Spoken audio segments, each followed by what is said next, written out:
నామానికి స్తోత్రములు స్తుతి కలుగును గాక. ప్రపంచవ్యాప్తంగా చూస్తున్నా మీ అందరికీ నా హృదయపూర్వక వందనాలు తెలియజేస్తున్నాను. దేవుడు మిమ్మల్ని దీవించును గాక. దేవుని యొక్క మాటలు తెలియజేయబడుతున్నాయి. నెహెమ్యా ఉపవాసం ఉండి ప్రార్థన చేస్తూ ఉన్నాడు.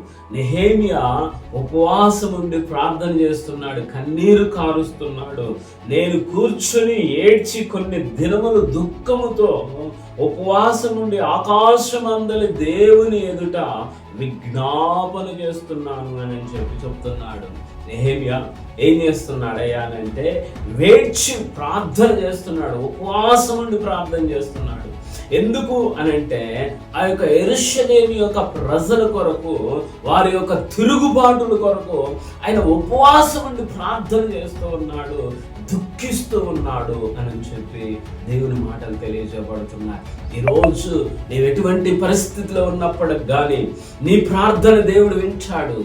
ఆ యొక్క యెరూషలేము యొక్క ప్రాకారములను పడదొడేయబడినప్పుడు నెహెమ్యా ఎలాగైతే ఉపవాసం ఉండి ప్రార్థన చేస్తాడో వారి యొక్క సమస్యలు తీర్చబడ్డాయి. అందుకనే దేవుని బిడ్డలారా, ఈరోజు ప్రభు నీతో మాట్లాడుతున్నాడు.